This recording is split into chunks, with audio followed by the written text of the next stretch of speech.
schedule. Aging schedule or debtors analysis.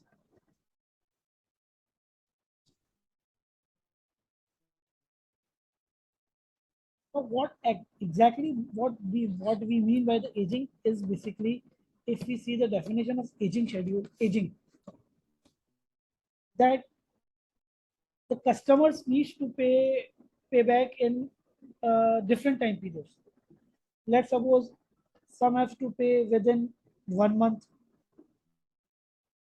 and some may pay within 2 months or 6 months or even after 9 months. So the collectively the amount will fall differently in these categories, these brackets. This is basically known as the aging of the customers. Means, let's suppose if Mr. there are 3 or 4 customers, A, B, X, P, and Q. A's amount is falling due by 2 months of $1,000. B amount is falling due in 1 month $1,000, and again after 9 months you have to pay $20,000. He may have purchased different things. X may have to pay after 6 months of $10,000. P may have to pay $500 here, $500 here, $200 here, and $5,000 here. And Q have to make one payment of $6,000 in 9 months. So this is known as the aging, that according to the time limit of the uh, time credit period of the customers, they need to pay. Now, obviously, the customers are not our relative or our friend. Even friend can also back out from the payment.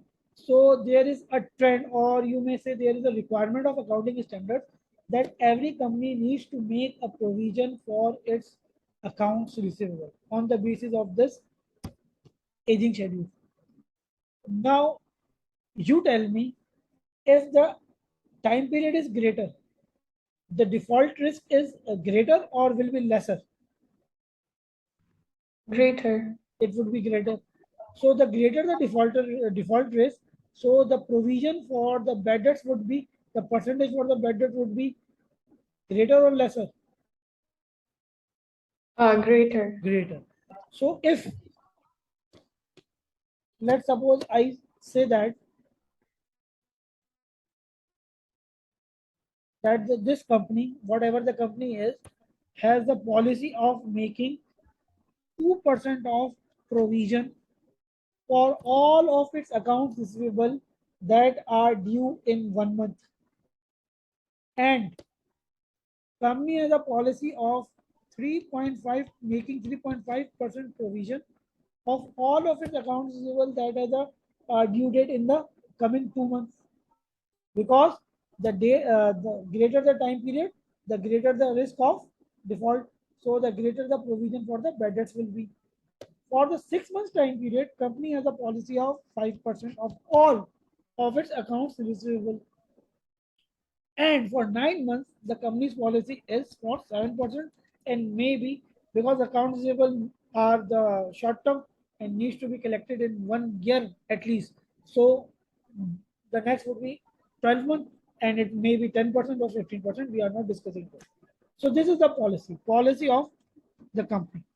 Policy for provision of bad debts. Done. Now, what would be the amount of the allowance for bad debts? For this, we have to calculate first total accounts receivable amount. In 1 month, it would be 1,500. In the second month due, it would be again 1,500. Then it would be 10,200, and there would be 31,000. Done. Now, what would be the amount or provision for bad debts? It would be this multiplied by this percentage, this multiplied by this percentage, this multiplied by this percentage, and this multiplied by this percentage. So This will be provision for or allowance for bad debts. Can you calculate it? Let me know the amount.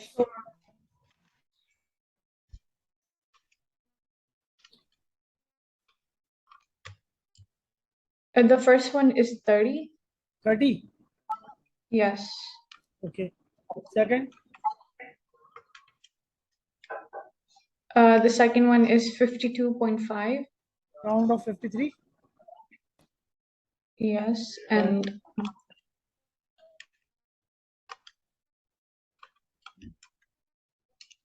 And the third one is 510. sorry, 510. 510. And 2170. sorry, 2170. 2170. Yes. Done. And now what is the total of all these aging analysis?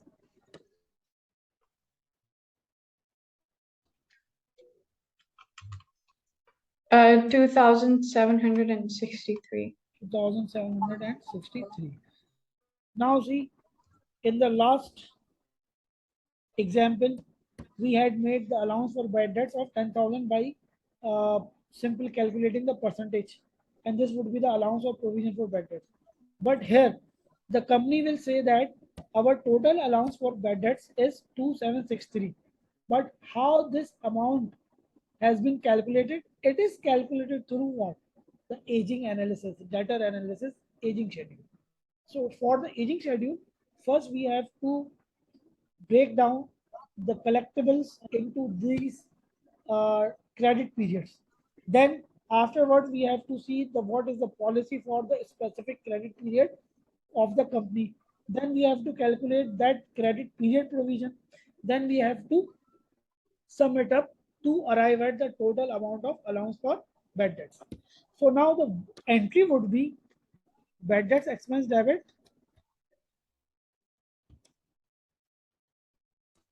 2763, and allowance for bad debts would be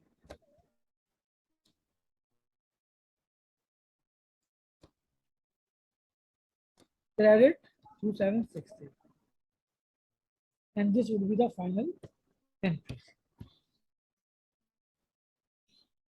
Understand this concept of